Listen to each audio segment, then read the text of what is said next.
Buenas tardes a todos, mi nombre es Sebastián Morales, hago parte soy miembro activo en el grupo de nefrología, estoy en octavo semestre y el día de hoy pues vamos a hablar de un tema bastante importante que es la regulación de la presión arterial y la osmolaridad plasmática.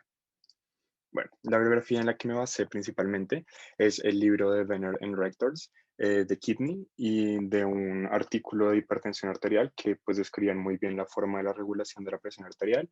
Me pareció interesante y por eso pues lo utilicé gran parte de la segunda parte de la exposición. Entonces, siguiendo la metodología y la mentalidad que tenía uno de los profesores de la de la quinta, en donde decía que pues aquel médico que solamente sabía de medicina pues no sabía absolutamente nada. Vamos a hablar un poquito de historia para poder introducir al tema. Vamos a ver que todo nace más o menos en 1800, cuando inician pues el avance en en las investigaciones de animales y pues con Charles Darwin, que crea su primer título, su primer libro, el cual tenía pues no era este que ven aquí, pero el segundo volumen. El primer volumen tenía el título de El origen de las especies por medio de la selección natural y la preservación de las razas favorecidas en la lucha por la vida. El primer título de Charles Darwin fue publicado cerca de 1850. Este que ven aquí es de 1860, algo así. Se llevan como 10 años entre los dos. Este es un volumen un poco eh, más pequeño, un poco más conciso en cuanto a ciertos apartados. ¿Y por qué es importante? Porque en este libro se trataron temas como que es la similaridad bioquímica entre las diferentes especies. Entonces, pues acá podemos ver diferentes especies y se encontró que varios de estos organismos compartían un ambiente interno, una estabilidad y una regulación que independientemente de la raza y del contexto evolutivo del cual precedían, era muy similar entre distintas especies. Obviamente esto pues intrigó demasiado a Claude Bernard, que pues fue conocido como un fisiólogo e historiador y considerado por varias revistas y por varios artículos como uno de los hombres de ciencia más importantes, el cual pues al ver estos descubrimientos que había hecho Charles Darwin, se planteó o propuso una idea que era la constancia del medio interno es una condición de existencia libre e independiente. Entonces, pues vemos que eso está un poco orientado a la teoría de los humores que se manejaba antiguamente y hablan mucho de pues la evolución, que salíamos del mar y pues para poder salir del mar como humanos y para poder mantenernos encima de la tierra teníamos que poder cargar el océano dentro de nosotros mismos, lo cual pues es algo muy interesante si se ponen a pensar en eso.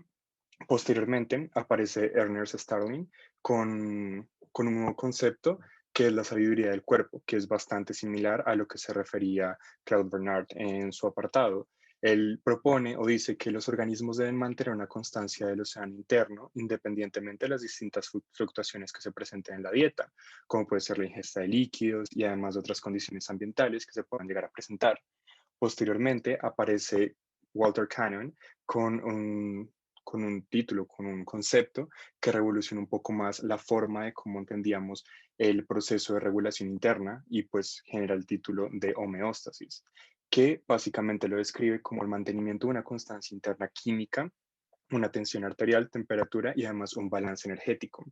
Obviamente, pues a partir de Walter Cannon se empezaron a hacer múltiples investigaciones en las cuales pues se pueden ver diferentes dibujos de la época, estos, si mal no estoy de Darwin, en donde pueden ver distintos fragmentos de nefronas y cómo pues iban estudiándolas poco a poco. Entonces la forma en cómo ellos lo estudiaban era que principalmente cogían una nefrona, generalmente la cogían de animales como conejillos de indias, que esta que ven acá es una de conejillos de India, de hecho, hacían pequeños orificios en donde ponían un fluido y pasaban, pues dejaban que el líquido fluyera por medio del segmento tubular que querían investigar y posteriormente con una pipeta recogían el fluido para identificar cómo es que este fluido cambiaba a medida que iba pasando por el segmento tubular y así poderle dar las características a los debidos segmentos tubulares. Entonces podían diferenciar si un segmento específico le quitaba iones de sodio y le aportaba iones de cloro o algo así, o qué transportadores podían llegar a existir en este segmento para que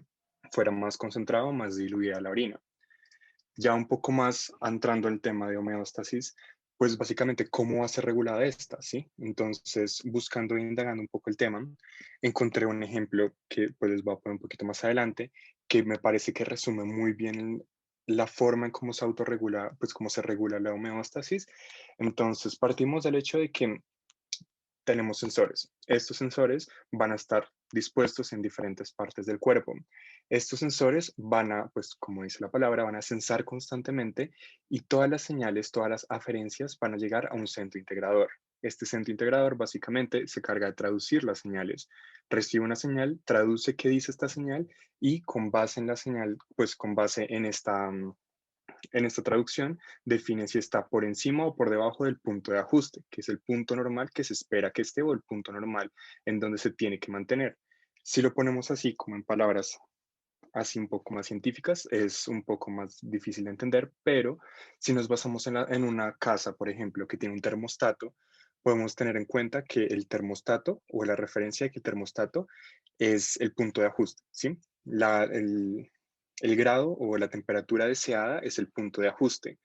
La casa, pues, tiene múltiples sensores y estos sensores van a, pues, como dice la palabra, sensar si hay un aumento o un descenso en la temperatura. Y dependiendo de qué tanto sea el aumento o el descenso, los sensores se van a activar. Esos sensores van a llevar toda la información que están, pues, recogiendo al centro integrador, que es el termostato en sí, y este va a realizar una diferencia entre el punto de ajuste y la temperatura actual. Entonces, por medio de esto, va a generar finalmente una respuesta efectora, que en el caso de la casa sería principalmente pues activar la calefacción o activar el aire acondicionado, una de las dos, dependiendo, con el fin de llegar a la temperatura deseada. En el cuerpo también va a existir esta respuesta efectora, pero esta respuesta efectora se va a conocer como una asa de retroacción negativa, en donde por medio de activaciones y desactivaciones constantes en diferentes mecanismos que vamos a entrar un poquito más a fondo más adelante, vamos a lograr entrar en un rango de normalidad, siempre oscilando por medio del punto de ajuste que deseamos. En este caso, digamos el pH. Queremos tener un pH constante de 7,4, entonces va a estar oscilando constantemente y va a mantener en lo posible un rango de normalidad. Ahora, hablando de la regulación osmótica, que son los primeros temas que nos convoca, ¿qué entendemos por esta regulación osmótica? Vamos a entender que es el mantenimiento de la homeostasis por medio de osmorreceptores que finalmente van a encargarse de sensar un balance de agua y una concentración de electrolitos. Es muy importante entender esto porque esta regulación osmótica finalmente lo que va a hacer es evitar una dilución o una concentración excesiva de los diferentes compartimentos. Es muy importante que tengamos la diferencia de los conceptos entre osmolaridad y la tonicidad. Vamos a entender como osmolaridad a la concentración de osmoles que van a estar disueltos en 1 kilogramo de agua plasmática, mientras que la tonicidad es una concentración de osmoles que estos van a tener la peculiaridad que no van a permitir o no van a poder atravesar libremente la membrana, a comparación del agua, que el agua, pues como ya sabemos, atraviesa sin problema la membrana plasmática. Los osmoles o los diferentes cationes, aniones y los diferentes compuestos que no pueden atravesar libremente la membrana, lo que van a hacer es generar una tonicidad, ¿sí? ¿Se entiende esto por tonicidad? Y finalmente, pues van a ser los que nos van a permitir mantener la homeostasis del cuerpo. Entonces, vamos a tener que la acumulación de los diferentes osmoles en un compartimento específico va a generar un movimiento del agua para diluir la concentración. Es muy importante que tengamos en cuenta que siempre va a estar intentando tener un equilibrio. Entonces, lo que está afuera tiene que ser similar o muy parecido a lo que está dentro. Entendemos esto un poquito más por este ejemplo que les voy a plantear ahorita. Entonces, supongamos que tenemos un ambiente hipotónico, plasma hipotónico. Esto quiere decir que tiene muy poca cantidad de osmolaridad, pero una gran cantidad de dilución, o sea, está bastante diluido. ¿Qué va a pasar? Que al entrar en contacto directo con la membrana de las células, va a empezar a generar un movimiento del agua del componente intracelular del componente extracelular al intracelular. ¿Por qué? Porque la célula va a tener una mayor osmolaridad que el componente extracelular. Por ende, lo que va a intentar es diluir la concentración interna de la célula por medio del paso del componente de agua del componente extracelular al componente intracelular. Y finalmente lo que vamos a tener es una célula que entra en un proceso hematoso, que se empieza a agrandar y empieza pues, a acumular un poquito más de agua, generando un equilibrio entre el plasma hipotónico y el componente intracelular. Ahora, ¿qué pasa si nos referimos a un plasma hipertónico? Va a ocurrir completamente lo contrario. Va a provocar un movimiento del agua del componente extracelular, del componente intracelular al componente extracelular, ¿sí? Entonces va a generar, en vez de una célula edematizada, va a generar una deshidratación de la célula. ¿Por qué? Porque la célula está perdiendo agua con tal de intentar regular este plasma hipertónico. En situaciones normales, o si lo ponemos así en ejemplos de células con caritas felices y todo, puede ser algo un poco fácil de entender y que no lleva como a gran mayoría de necesidad de regular constantemente o que no puede generar algún problema como en grandes rasgos.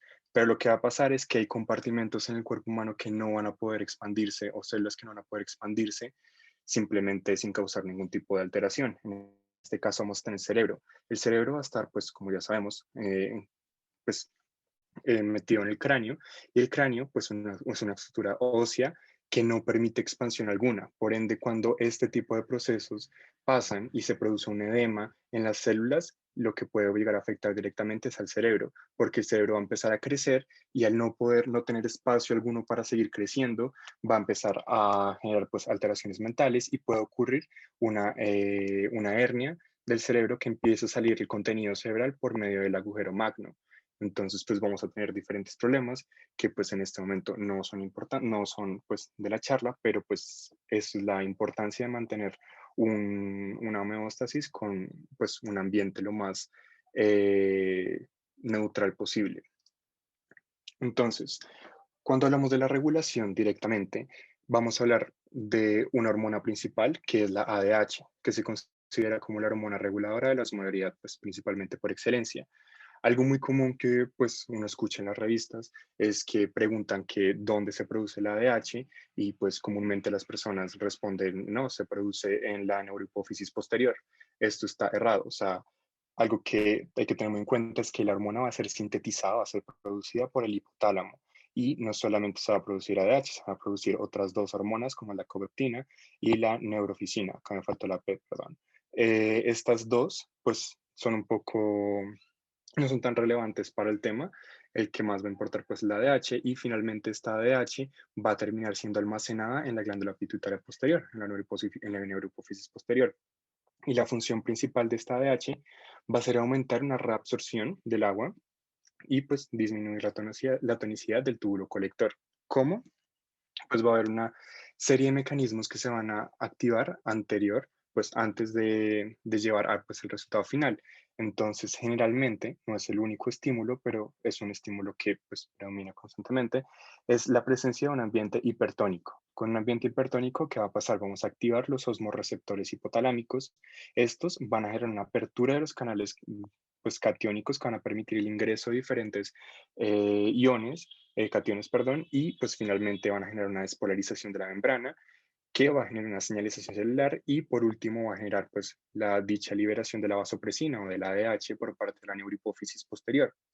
Entonces acá les trajo un diagrama que pues se entiende un poquito más porque es un poco más didáctico, entonces vamos a tener en este caso tres estímulos principales. Un aumento en la osmolaridad plasmática, que es lo mismo que un ambiente hipertónico, un estado de estrés y pues una liberación excesiva de cortisol o una disminución en la volemia y la presión arterial. Todos estos van a ser estimuladores que van a ir directamente al hipotálamo, van a pues a estimular a este para que produzca ADH, la cual va a estar almacenada en la neurohipófisis posterior y va a ser secretada, donde va a tener sus dos primeras, pues sus dos acciones principales en el riñón y en el vaso sanguíneo por medio, pues actuando en el riñón, fomentando o permitiendo la reabsorción de agua y en el vaso sanguíneo principalmente va a generar un aumento, una vasoconstricción o un, pues entendido como un aumento de las resistencias periféricas con el fin de aumentar la presión arterial.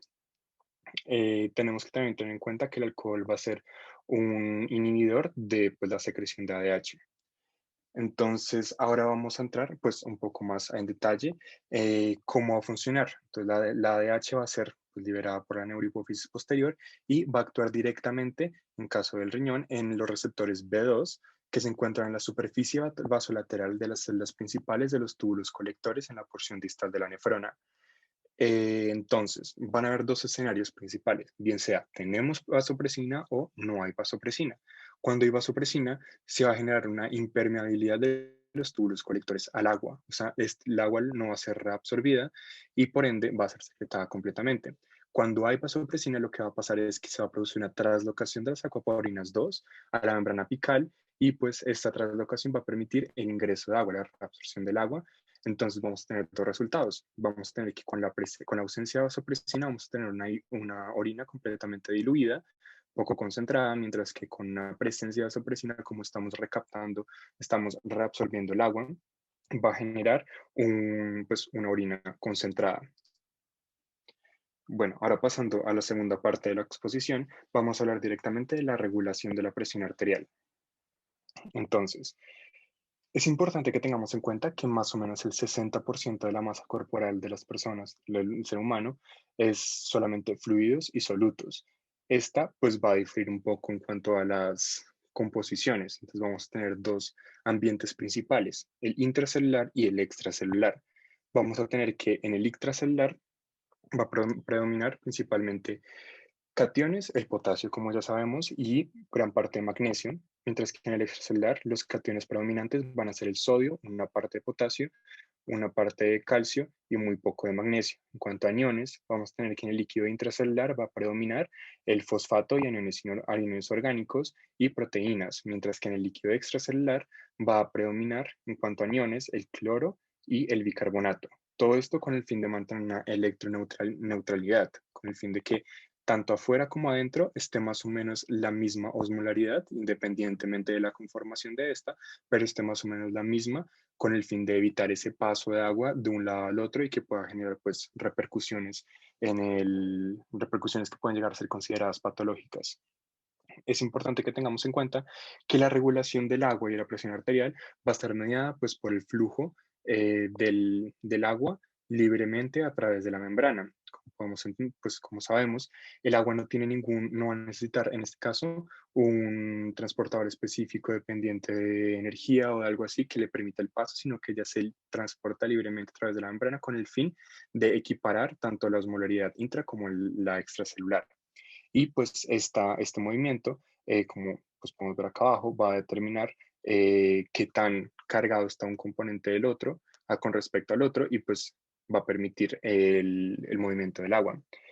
Tenemos un transportador específico muy importante que tenemos en la membrana plasmática, que es el transportador, la bomba sodio-potasio TPasa, la cual se va a encargar de permitir una estabilidad independientemente de la ingesta de lo que comamos, ¿sí? Que si las concentraciones que comemos de sal fueron muchas o muy pocas, pues uno de los principales transportadores que se van a encargar de mantener como esta neutralidad es la bomba sodio-potasio ATPasa. Ahora, entrando un poco más en detalle, cómo va a ser regulado este líquido, esta presión arterial, tenemos que tener muy en cuenta y entender que los mecanismos reguladores del volumen extracelular van a ser pues, importantes porque pues, en realidad lo que el cuerpo va a censar va a ser este volumen extracelular, el volumen arterial efectivo, el cual va a ser pues, entendido o pues va a comprender una gran parte del volumen extracelular y pues es el que perfunde finalmente los órganos y los tejidos pues, periféricos y todo eso. Entonces, cuando hablamos de la regulación de la presión arterial, tenemos que enfocarnos mucho más en el líquido extracelular porque es el que finalmente va a estar transportando los diferentes componentes de la sangre y pues el que va a hacer pues la diferencia entre una hipertensión, una hipotensión o pues tensiones normales. Entonces, tenemos que entender que el líquido extracelular va a estar compuesto principalmente de dos compartimentos, el intersticial y el intravascular. Sin embargo, vamos a tener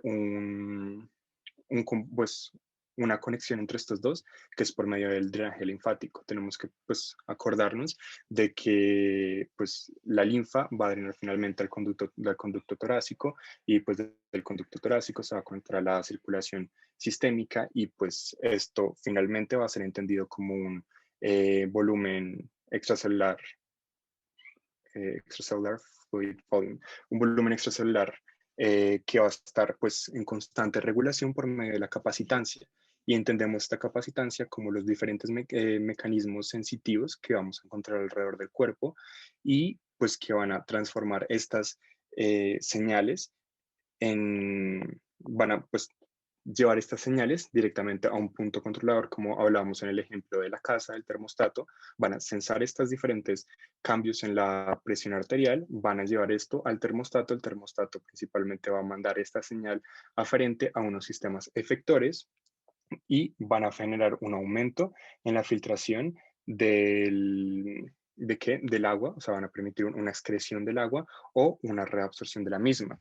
Entonces, hay algo que, pues, mientras que estaba leyendo, pues, entendí, y es que es hablar de la cantidad de sodio que tenemos pues, en el cuerpo en general, es muy similar a hablar de la cantidad de agua, ya que generan un balance entre las dos, porque, como ya sabemos, el sodio generalmente pues, se moviliza con agua a través del paso de membranas. Entonces, el balance neto de sodio va a ser casi que equivalente al balance neto de agua corporal que está fluyendo o de líquido extracelular. Y pues este balance neto va a estar a su vez influenciado por bien sea la ingesta de sodio, pues al momento de comer o al momento de tomar algo, y las pérdidas extrarrenales, que va a ser pues un componente negativo que en vez que va a alterar el balance pues de manera negativa.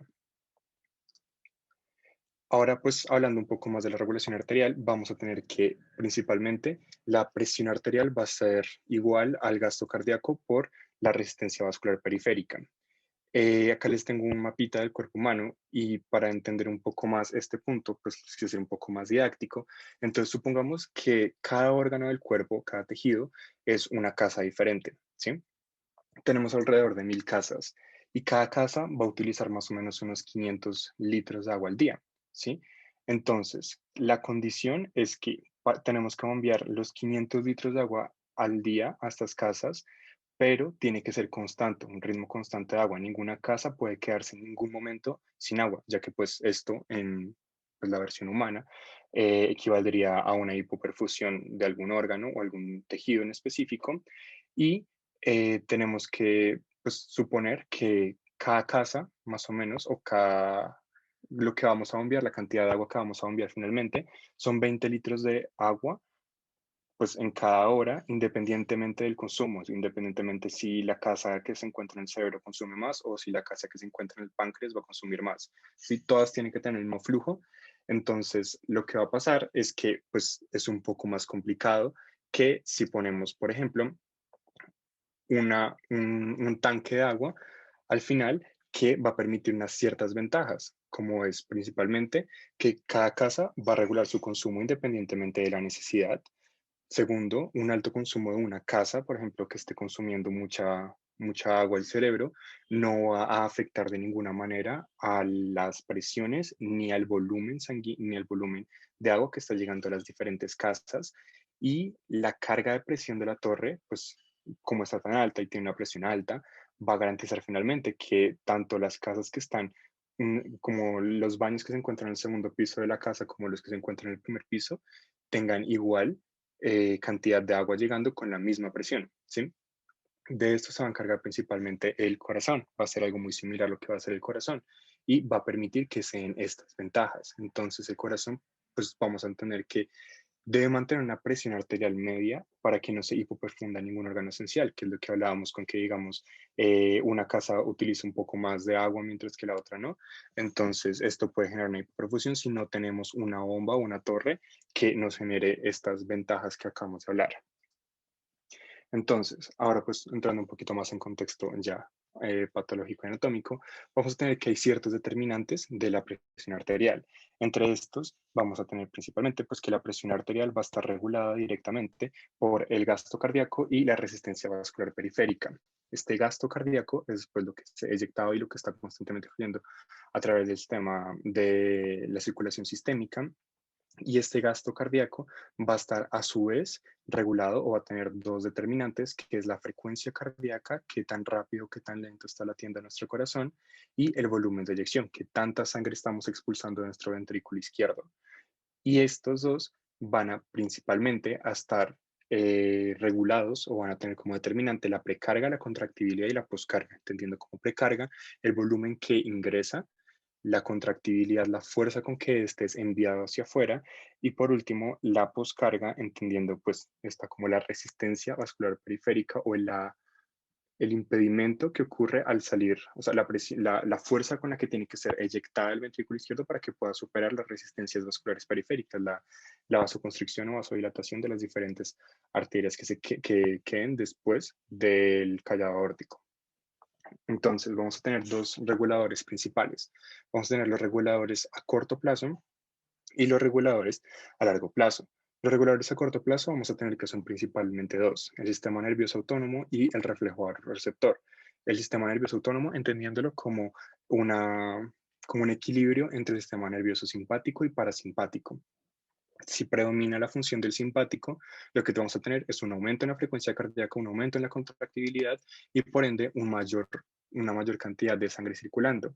Y vamos a tener que, pues el otro regulador es el reflejo varoreceptor, que es principalmente con qué presión está pasando o está fluyendo la sangre por las diferentes venas o arterias. Entonces, al tener los vasoreceptores en las arterias, cuando éstas empiezan a distender un poquito, van a generar una señal y van a generar bien sea pues unas diferentes respuestas que más adelante vamos a ver. Y los reguladores a largo plazo son principalmente dos, o pues en el artículo que encontré, los que más hacían referencia en que influían en el control de la presión arterial eran dos, el EGRN y la angiotensina-aldosterona, que como ya sabemos, va a encargarse principalmente de reabsorber agua y después de generar una vasoconstricción, y los péptidos natriuréticos, que estos pues principalmente cuando hay una distensión de las cámaras de las aurículas del corazón, principalmente van a generar la liberación de los péptidos natriuréticos y estos van a hacer que se empiece a secretar más agua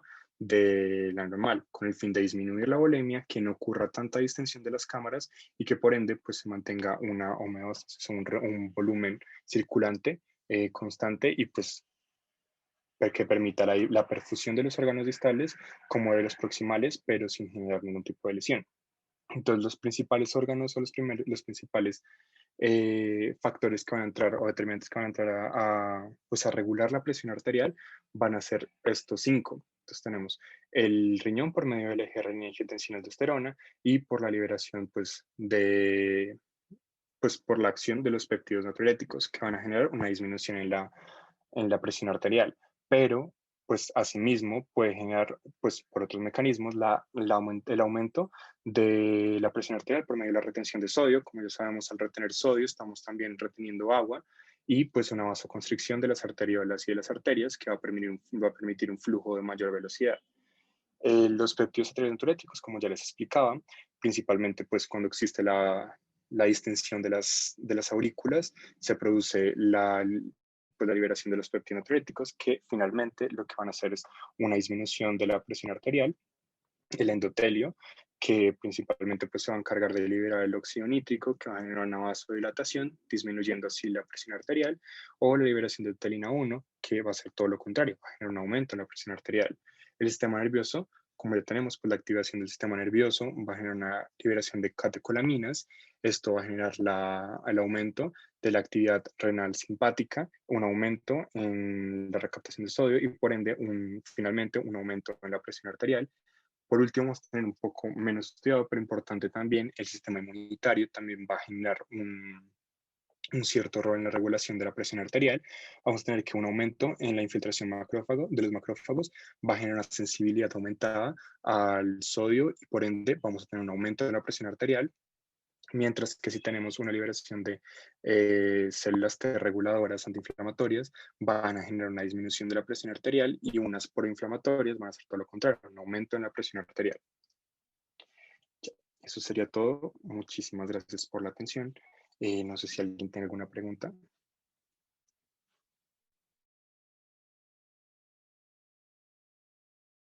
Muchas gracias, Juanse, por tu exposición. Estuvo súper concisa, súper clara, como con lo más importante.